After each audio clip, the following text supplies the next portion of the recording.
Good morning, praise the Lord. Good afternoon if it's afternoon. Good evening if you finna go to bed. This is the Book of Racq podcast. I'm Rock. This is season 3, episode 2 of BTR. No, TBR. Wait, TBR, not BTR. TBR. Yes, I have my cone, and I'm going to use this to direct traffic for the remainder of this episode because I have a bob right now, and I need to have a rat tail comb at all times because you have to constantly comb your hair when you are Bobbiana-ing.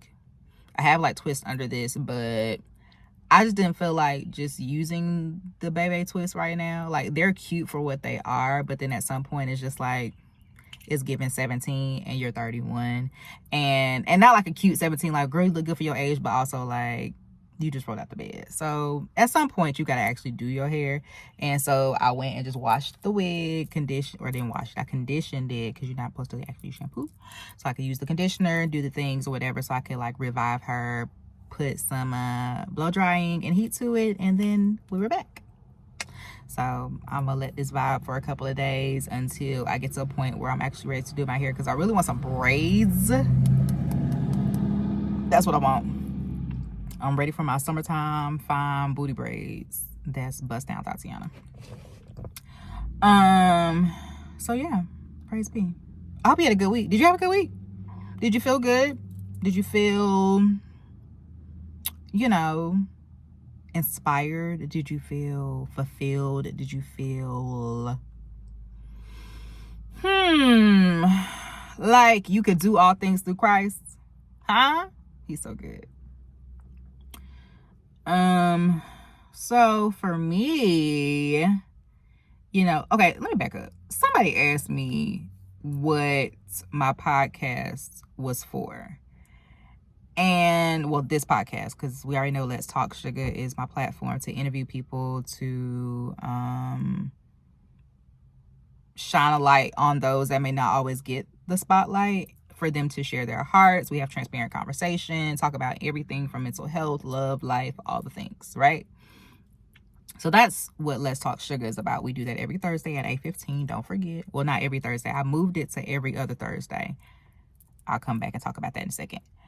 But that's Let's Talk. But this podcast, TBR, gotta write that down, is my personal journal out loud. So I do have my own written journal, and boy, does that book catching it. Mighty God.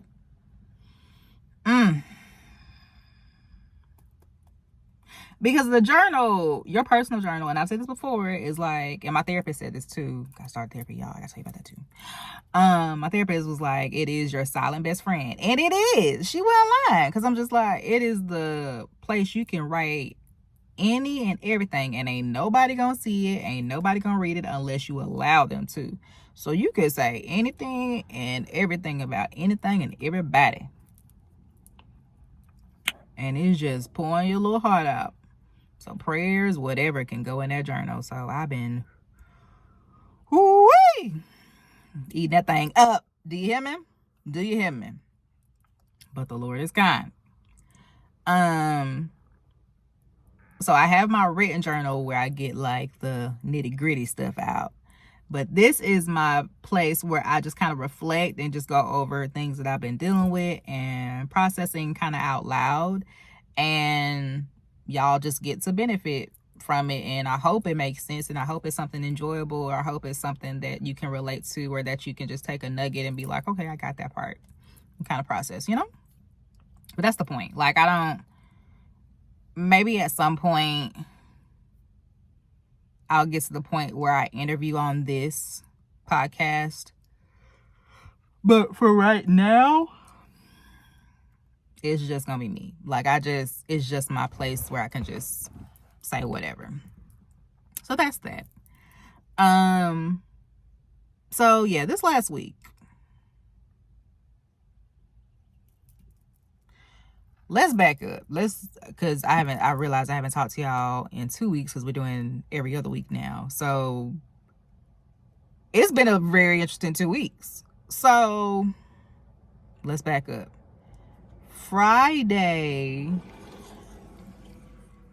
not this past Friday, but the Friday before, you know, I'm in Tallahassee, and there was an entire tornado, two tornadoes rather, that ripped through our city.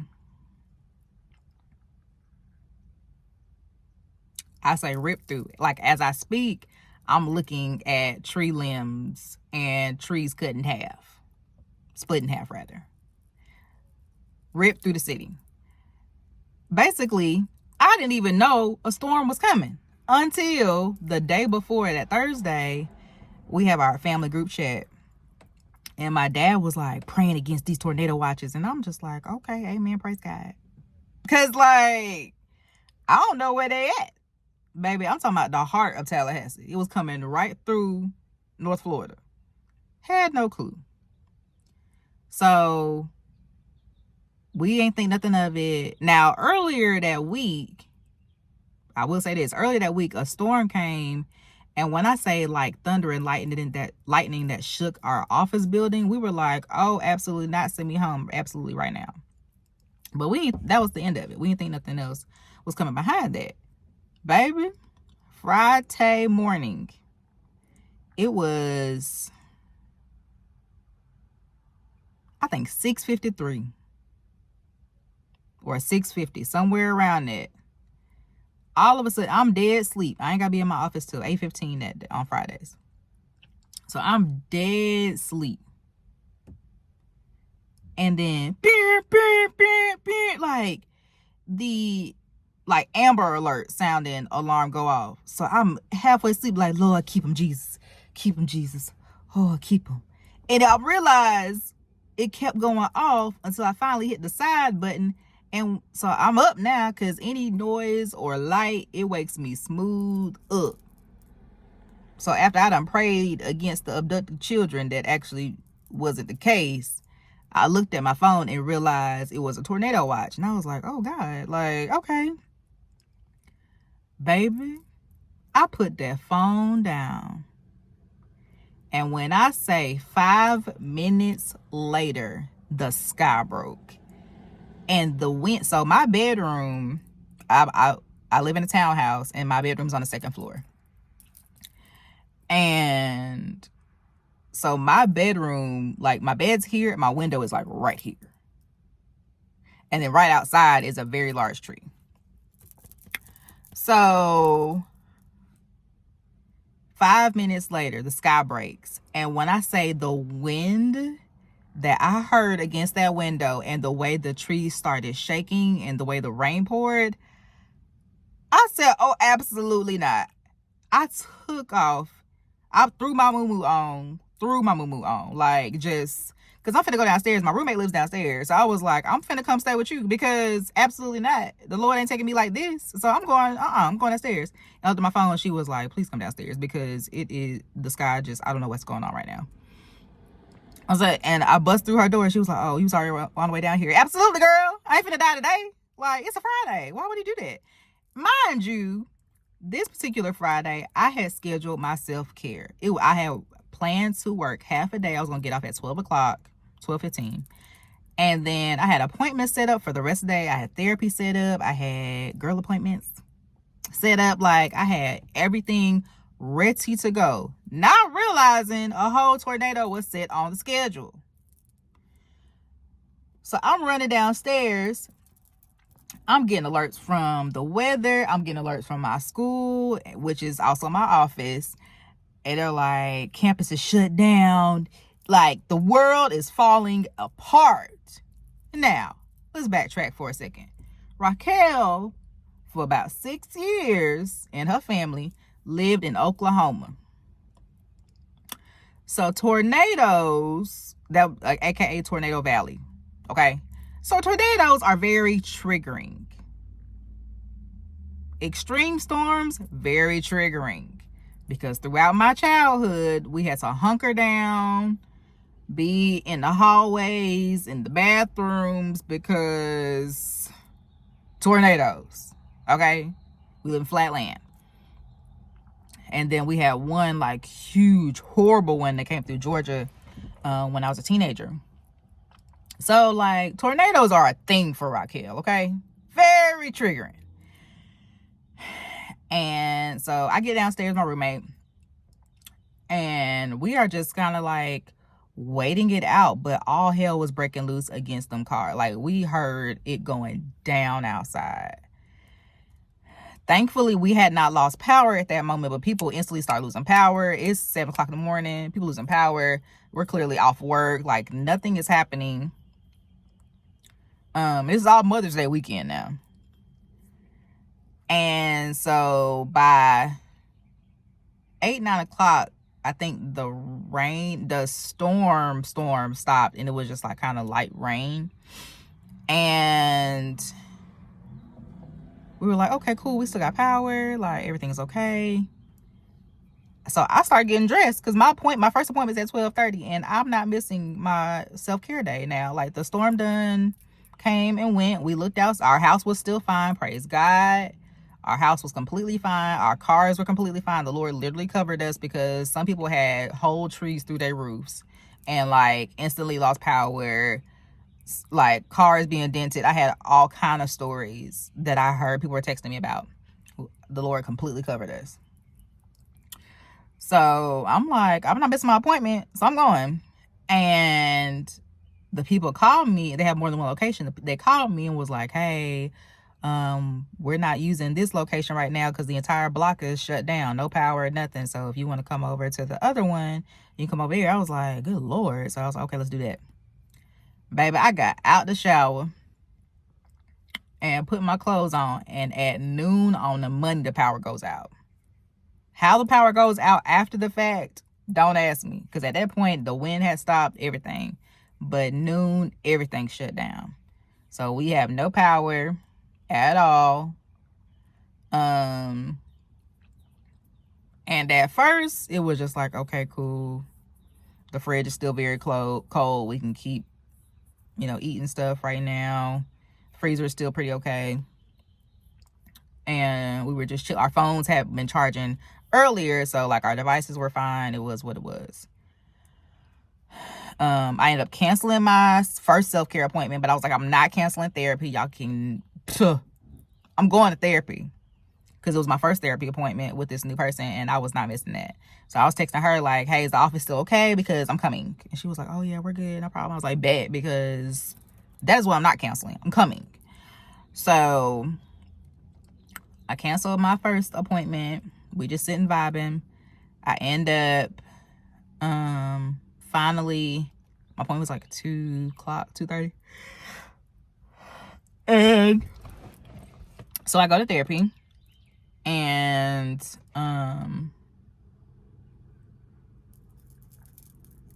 first of all, let's back up.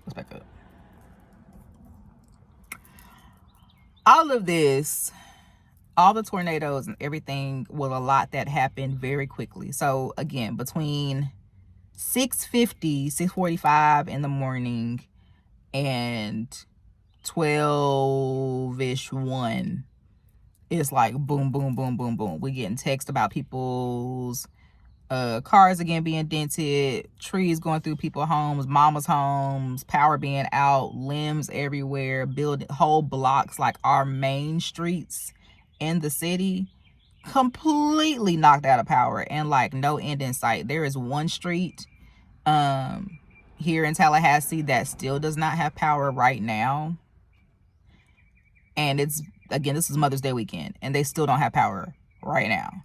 And some businesses were forced to close or move to different areas, and like, it's a whole thing.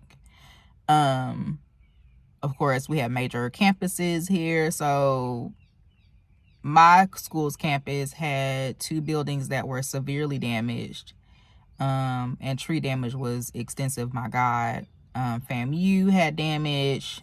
Florida State didn't have that much damage, but the rest got their behinds kicked.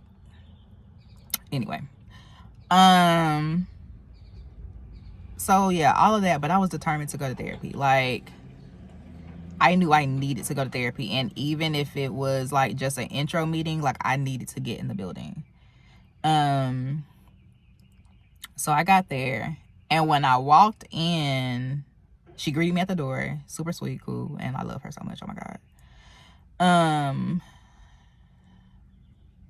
When I walked in, there were butterflies surrounding the wall, and one of my mentors back home in Columbus, since I moved away from Columbus, has been referring to me as Butterfly. Just for the evolution period that I'm in my life right now. And so like I instantly got emotional, and instantly I knew I was safe, but instantly like cool. So my therapist starts asking me questions about me, just my background. And by the time she said, so what brings you in? It was just because like the last 7 months of my life, every question she asked me, I'm crying. Because girl, out ya, okay? And so I had counseling services in October through like January, that we have a program through my job where you can get like 5 free counseling sessions with a professional, just to kind of help you navigate some things. But I had used those up. I had used between October and January, I used them 5 sessions up because very real things were happening back to back, and I needed somebody to talk to. So once we got to the end of our 5 free sessions, my counselor recommended me to the therapist that I'm with today. So I hadn't talked to anybody since the very end of January, and more life changes had occurred at this point. We in May, and I got something to say, and I haven't all the way fully processed anything before January too. I've just been like floating, so I had to talk through all of that. So we set some goals. My therapist and I set some goals of things that we wanted to talk about and discuss and work through. And I was like, okay, cool. Leave there, get home, still no power, nothing. We basically my roommate and I basically end up packing the car and leaving the next morning to go to my parents' house in Georgia. Because by the time we woke up the next morning, we still didn't have any power. And they had sent out notifications to all Tallahassee residents, like, it's going to be the whole weekend. Like, you're not having no power this weekend. Because at that point, 80,000, hear me now, 80,000 people were without power. So nobody was getting it in the next 6 hours. Like, so it was like the house was starting to get hot. And when I get hot, I get nauseous and clammy and all these different things. And then I took a shower Saturday morning, and the water was not getting hot anymore. It was like barely warm. And that was my signal, because Big Mama don't do cold showers. I got to have the heat. I need the steam. I need the smoke coming off my body when I step out. So the idea that the shower was not showering anymore, it's time to go. Get up. You either coming or you not, but I'm finna go. So I threw everybody in the car. And we hit Columbus. And ended up just staying there through Monday. So I wasn't supposed to be in town for Mother's Day. It wasn't my plan, because I had to be in town the following weekend for another event. And but that's just how it played out. So we stayed until Monday, because by Sunday we still didn't have nobody's power. We didn't get power until Monday morning. And so by Monday morning, we start getting notifications that another storm is on the way to Tallahassee. At this point, I'm aggravated, because we don't have no power, or we barely just got power on, and y'all saying another storm is on the way, and they're trying to monitor, like, if we're going back to work and things like that, because they had clearly closed on Monday. We didn't go to work on Monday. And so people start getting sent home and all these different things. So we're trying to figure out when we're leaving my parents' house at this point, because is it even safe to go back? So I'm naturally getting anxious and flustered and trying to control stuff, but can't control it because I'm literally in limbo, because I don't know what's going on right now, and I'm trying to be safe, but also knowing, like, I have to get back home. We can't be driving in the morning because, like, we'll be exhausted. We need to get home. We need to throw out this food that is now spoiled in our fridge because we've been without power 3 days at this point. Like, we got to get all that out. And so please turn your car alarm off. Like, hit the button, somebody, please. It went off. Anyway, so yeah, I'm in limbo. I'm aggravated. I'm frustrated. We finally decide to wait. First of all, I went to take a nap because I was flustered. I went to take a nap. But we ended up leaving in the afternoon, got home, immediately went to clean the kitchen and all the things because food had gone bad, all that. And then went back to work on Tuesday. So Wednesday, I had my follow-up appointment with my therapist. We have decided to do 2 meetings a month. And since that Friday before was like my consultation, my first official appointment was not until that following Wednesday. And I explained to her, I had journaled Monday morning when I was at my parents' house.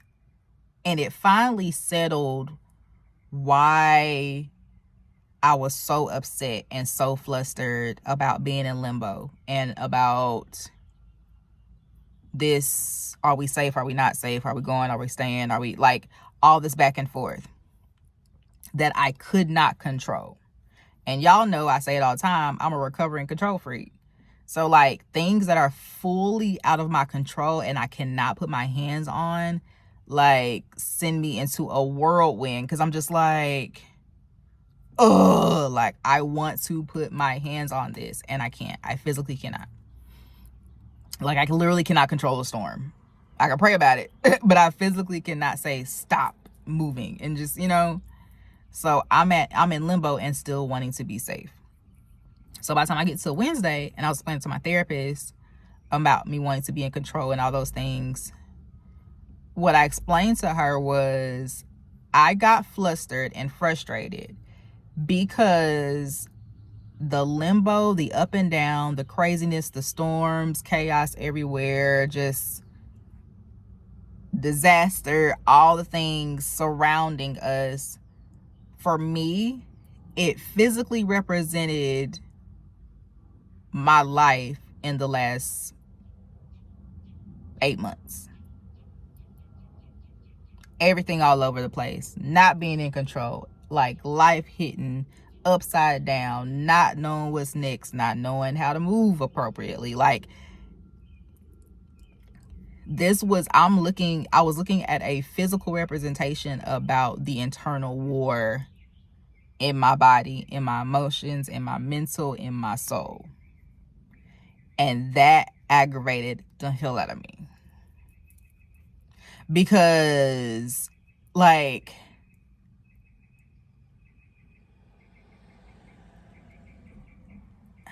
I literally could not put my hands on anything. And it was something else that I could not control. It was something else that I had to just kind of sit and just coast with. And so I was forced into a time of rest, which I needed, and I did definitely do that. I did definitely rest. But I was forced into it and forced to just be like, you can't control this right now. Just go lay down. Like, there's nothing you can do about this. And I wanted to come up with 15 and 17 different solutions, but there was literally nothing I could do but just exist. And a lot of my life situations in the last few months, and specifically in the last almost 2 years, 3 years of my life, there have been a lot of moments where I've just been like, or have just felt, just go take a nap. There's literally nothing you can do right now. There's nothing you can control right now. There's nothing you can say to fix this situation right here, right now. You literally have to go sit down. And that just, it stressed me out so bad. And so my therapist basically told me, she said, it's one thing to say that you're letting something go and like you're not going to be in control, but it's another thing to fully release it and fully be present in that. So you can say like, I'm not in control, like I'm not worried about it, it is what it is, I'm just vibing, whatever. But in the back of your mind, if you're still like, I wonder if this, I need to, you're still thinking about it, you're still technically in control. You haven't fully relaxed just to allow it to be. And when she said it, I was like, okay, heard.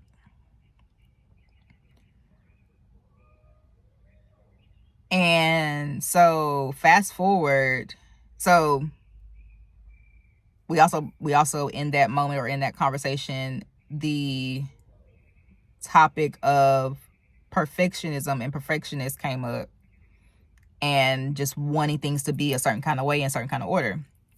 Now, I told y'all in the last episode of season 2 was called Perfect Patty, because I have been labeled as a perfectionist a couple of times in the last couple of months, and I didn't like it. I didn't like the way that felt, because I'm just like, I'm so not perfect. Like, I have more flaws than, like, the book gonna be really good. Probably gonna be volume 1 and 2, because Jesus Christ, you know? But I have been labeled as a perfectionist over and over again. And one thing, I was talking to my pastor, and he was talking to me about the difference between perfectionism or being a perfectionist versus obedience. Because we may be looking for things to be a certain kind of way and for it to be perfect and to be in this kind of order, and God is just like, I just need you to go do it. Like, I didn't ask you to make the perfect outline. I'm giving you what you need to do. Just go do it. And I like to have an agenda. I like to have a formula. I like to have a plan. And God is a God of order, but there are some times he literally is just like, go do it this way. And you're just like, well, I just feel like it could be da da da da, or I need to be in a better position for that to happen. And that's not what he said, do. So that's the whole thing. So by the time he and I had that conversation, and then I got to therapy and we talked about perfectionism and control as well, I then, that weekend, after my therapy session, I get to an event that I was supporting my friend with. I knew I was going to get something from it, but I was supporting my friend ultimately and just making sure that her stuff was straight. And the topic of perfectionism came up. And I was just like, this is very ghetto. This is, I'm seeing a trend here and a theme here. And basically what we learned in one of the sessions was that perfectionism is rooted in shame. Very much like, let me do all these great, amazing, wonderful things so that you don't see the flaws in my really ugly moments in life. Like, let me keep winning awards. Let me keep popping out with these photo shoots. I'm talking about me. Let me keep popping out with good grades. Let me keep popping out with boss moves and all these wonderful things, just so you don't notice the very ugly days that I've had, the moments where I probably embarrassed myself, and the days in my mid to late 20s where I was really wilding on some hot girl stuff and like out of my mind because I was so depressed and nobody like knew it or realized it. Like, let's not talk about any of those days. Let's talk about all the really great things. And so I have developed into a perfectionist. Like, grades have to be like this. I got to beat this deadline. I have to be this great. I have to do everything this way. And it caused extreme stress. And then disappointment comes because it's like, oh God, I can't fail. I can't mess up, because if I mess up, then if I mess up, so let me say it like this. The next person to me, they can mess up. It'll be like, okay, whatever, move on. But if I mess up, God forbid. And so in an effort to please people, to also make sure that my self-esteem and my self-worth is amazing, I'm going to keep doing really great things so people can keep applauding. Ooh, that's a lot, Kel.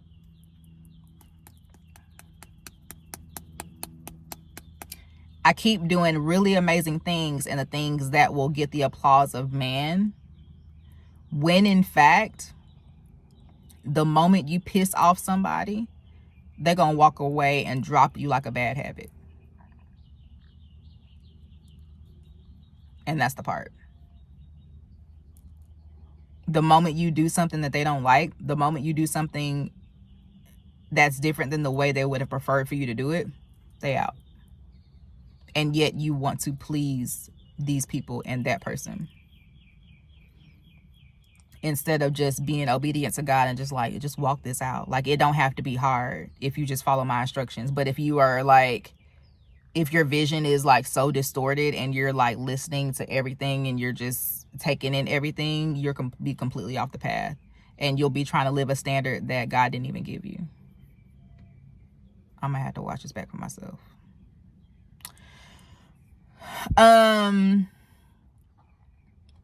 So I realized how much pressure I had been putting on myself,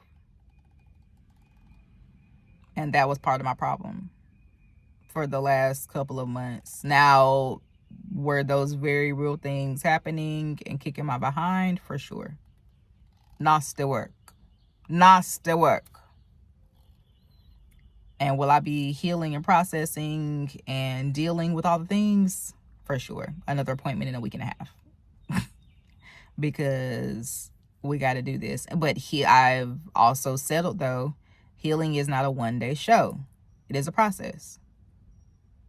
It is a process. There's layers to healing. There's layers to growth and evolution. And so I have to give myself grace for this process to say, Raquel, everything that you experienced, everything that you dealt with was not all born into you in the same day. So you cannot expect to heal from all of it in the same day. You got to work through years of stuff and get back to the root of who you are. I asked one of my friends on my podcast, the same friend that hosted this event that I went to, what is healing? Define healing. And she said, healing is the act, I'm paraphrasing, but healing is the act of getting back to the version of you that God originally created. The version of you before all the stuff, before life happened, before things just got ugly. It's a hard reset, essentially, to who you were at the core. And that's the mission that I have been on for the last year and a half. I named my last birthday Hard Reset. Hard Reset.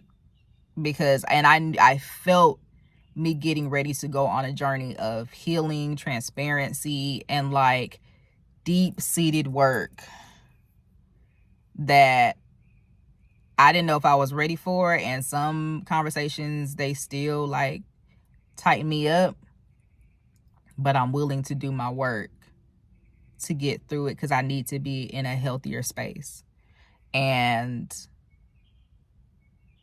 I need to be in a better place, and I need to be able to take the pressures off of myself, because I think we beat each other up. We beat ourselves up more than anybody. Like, you should have done better than that. You should have been smarter than that. You shouldn't have made that decision. You shouldn't have gone over there. Like, we can beat each other up or beat ourselves up all day long. But the reality is, every twist and turn that you do is a part of your story. Everyone. And so it's up to you to make a hard stop and be like, hey, I'm not where I want to be right now, but I recognize that, and I'm about to set in motion ways to work towards better, to positive, to healing, to a better place is where I'm headed. And now that I've sat in that and I'm supported by the most beautiful village, I could not have crafted it better myself. My people are amazing. I'm surrounded by love. I'm protected. I'm covered in prayer. And I'm learning differently. I'm healing differently. I'm just excited for the next leg of this journey. And I know, like, God's gonna keep me through this entire process. And I don't have to stress about it, nor do I have to be in control. And that's the one. I don't have to be in control of this. Like, I can really just chill. So I'm looking forward to it. I'm very excited. And I appreciate y'all prayers and support during this process. I know, like, every other week for podcasting and Let's Talk is different, but it is doing so much for my mental and my body already to not have to do certain things, and me just having breaks in between to just breathe. For sure, it's doing wonders for me already. So I really appreciate y'all's grace on that, so I can just get through this next wave of life. But it's gonna be worth it. I'm really excited. So I love y'all. I appreciate y'all. Y'all are literally the best people in the world. And yeah, we'll talk soon.